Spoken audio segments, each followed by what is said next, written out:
Bonjour à tous, Gilles Montalesco en direct de Anaheim en Californie pour l'American Heart Association. Et donc on a eu un congrès avec beaucoup de nouvelles, pas forcément des très grandes nouvelles comme on a pu voir dans certains congrès des années passées, mais des nouvelles toujours intéressantes. Je suis avec Mathieu Kernéis qui vit aux États-Unis en ce moment, mais qui habituellement était à la Pitié-Salpêtrière également. Et donc, on a fait une petite sélection pour vous des nouvelles qui nous paraissent intéressantes. Alors, Mathieu, première chose, les guidelines de l'hypertension artérielle. Bonjour Gilles. Oui, les guidelines qui sont l'événement de ce congrès peut-être, qui ont changé la classification de l'hypertension artérielle. Il n'y a plus la notion de pré-hypertension. On est désormais en classe 1 d'hypertension artérielle quand on a une tension entre 130 et 140 mm de mercure et au-delà de 80 pour la diastole.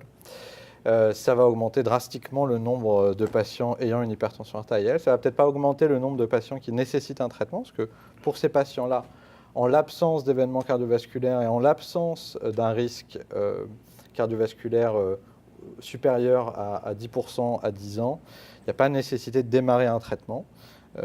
On va appuyer sur le changement de lifestyle, le changement des règles d'hygiène. Et puis, la nouveauté, c'est peut-être justement l'approche personnalisée qui incorpore donc la notion de risque cardiovasculaire, et particulièrement pour le patient de plus de 65 ans, faisant suite aux résultats de sprint.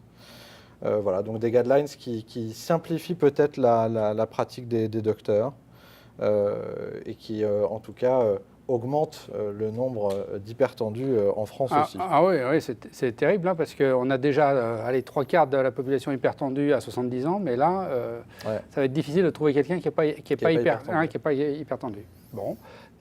Quantos, l'inflammation, des analyses post-hoc, là pour voir un peu qui bénéficie le plus. Tout à fait. Paul Ridker du Brigham a présenté les résultats d'une sous-étude de Quantos qui évaluait donc le canakinumab chez le patient ayant une maladie coronaire. C'était une étude qui était preuve du concept de la maladie, de la part de l'inflammation dans la maladie athéromateuse. Et ils ont fait quelque chose d'extrêmement intéressant. Ils ont regardé qui bénéficiait vraiment du traitement et qui, au contraire, ne tirait pas bénéfice du canakinumab qui, on s'en rappelle, augmentait le nombre d'infections. Et on se rend compte que les patients qui répondent au traitement, ceux qui ont une CRP qui baisse après la première injection, tirent le plus de bénéfices de ce traitement. Et le nombre de malades arrêtés, le NNT, est de 16 pour les patients lorsqu'ils ont une baisse de la CRP après la première injection de canakinumab. Donc, on resserre un petit peu les taux, on essaie de sélectionner la population qui tirerait le plus bénéfice du traitement. Et au contraire, les patients qui, eux, ont une CRP qui reste haute n'ont pas de bénéfice important de cet inhibiteur de l'interleukine 1 bêta. Bon, très bien. Donc, une réduction de la population cible, si tant est que le médicament arrive un jour en cardiovasculaire. Et Fourier, avec l'inhibiteur PCSK9, c'est le même problématique, il faut réduire la population cible. Réduire la population. Et donc, Marc Bonaca du TIMI a aussi publié dans Circulation donc la sous-étude qui s'intéresse aux patients ayant une maladie périphérique.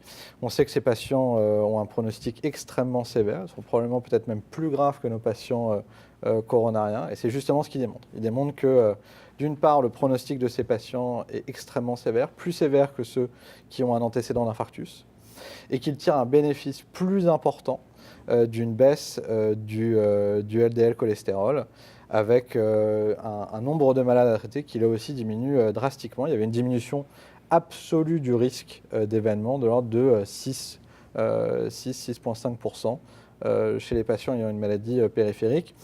Pour rappel, Fourier incluait à peu près 27 000 malades et il y a moins de 2 000 malades qui ont une maladie périphérique. Donc c'est quand même une population réduite par rapport à la population initiale, mais des résultats intéressants et publiés donc dans Circulation. On a l'impression que ces malades avec l'artériopathie des membres inférieurs vont avoir tous les bons médicaments et les autres ne vont pas les avoir. Ils vont avoir le rivaroxaban à 2,5, l'inhibiteur de PCSK9. Bon. Alors à propos des nouveaux anticoagulants oraux, il y a eu la deuxième étude Bruce Control. La première avait été publiée dans le New England. Là, on a une deuxième. La première fois, c'était les antivitamines K. Ce coup-ci, c'est les NOAC. Alors, est-ce qu'il faut arrêter, pas arrêter lorsqu'on a un pacemaker ou un défibrillateur à mettre en place? Ouais, alors c'est une étude donc, qui est publiée, elle aussi, dans le New England, qui enrôlait à peu près 600 patients avec du dabigatran, du rivaroxaban, de l'apixaban. Il n'y a pas de sélection du nouvel anticoagulant. L'hypothèse est contre-intuitive, puisque l'hypothèse de l'essai, c'est de dire que eh bien, le maintien de l'anticoagulant est non inférieur à la stratégie opposée. Et ce qui montre, c'est qu'il n'y a pas de différence entre les deux groupes. Il n'y a pas de différence entre les deux groupes, donc c'est plutôt rassurant.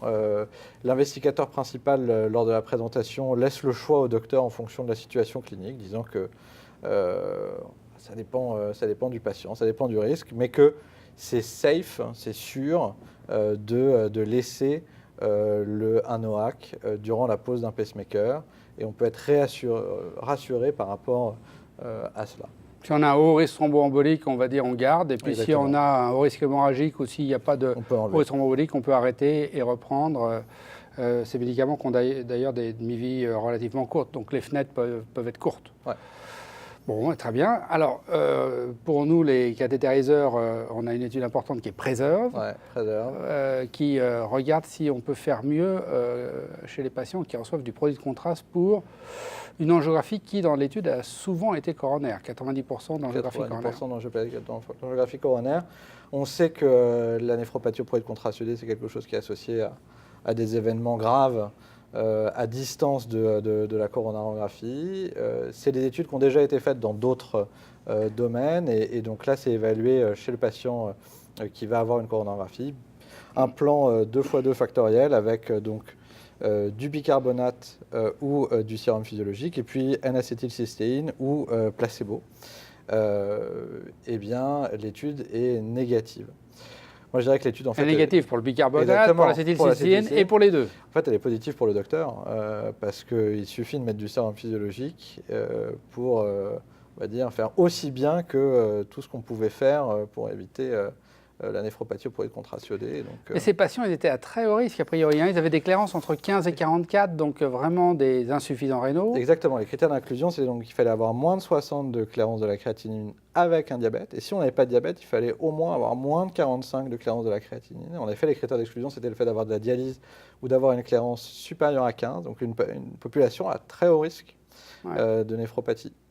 Bon. Bah, de toute manière, on n'a pas trouvé vraiment la solution. On a quand même eu un article dans l'Ancet qui a même remis en cause l'hydratation. Hein, donc, c'est pas très simple de protéger les reins de ces patients-là. Allez, transfusion. La énième étude, j'essaye de me retenir contre je transfuse rapidement. Ce qui est rassurant, c'est que cette énième étude, elle va dans le sens des autres. C'est l'étude TRIX, David Mayer qui l'a présentée aujourd'hui, publiée simultanément dans New England. Une étude randomisée, plusieurs milliers de patients, dans le contexte, cette fois post-opératoire de chirurgie cardiaque avec CEC, entre transfusion libérale ou transfusion restrictive, avec un cut-off qui était donc à 7,5 grammes par litre pour la transfusion restrictive. Et là encore, pas de différence.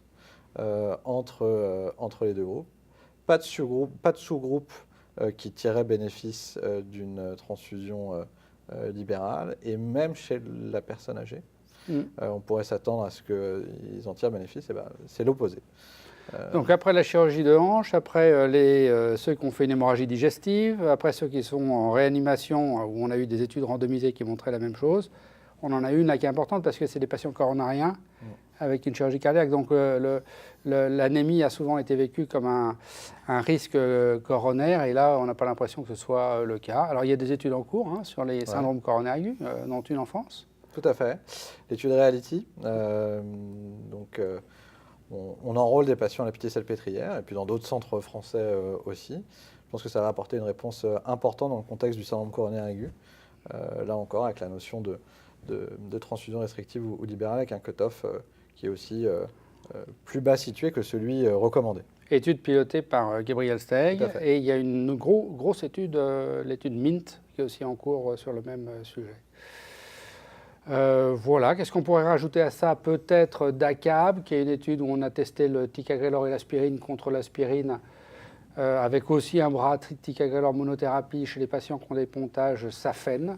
C'est une étude chinoise, plutôt bien faite, avec des gens connus qui travaillent dans des hôpitaux qu'on connaît, et qui montre que la bithérapie, ticagrelor aspirine, prévient bien les occlusions de pontage. Alors, bien évidemment, ça apporte des commentaires parce que ce n'est pas la réaction habituelle de donner ticagrelor aspirine après un pontage. Deuxièmement, les pontages SAPHEN, il y a certains centres, en particulier en France et à Paris, il y a belle lurette qu'ils n'ont pas vu de pontage SAPHEN. On est dans des centres où on fait du tout artériel et donc on ne sait pas si c'est applicable à ces patients-là, mais voilà, un traitement antiplaquettaire pourrait impacter la perméabilité des pontages et les tendances sur les événements cliniques vont dans le même sens dans cette étude. Il y avait 3 groupes de 160 patients, ça reste une petite étude, mais elles ne sont pas faciles à faire, ces études-là.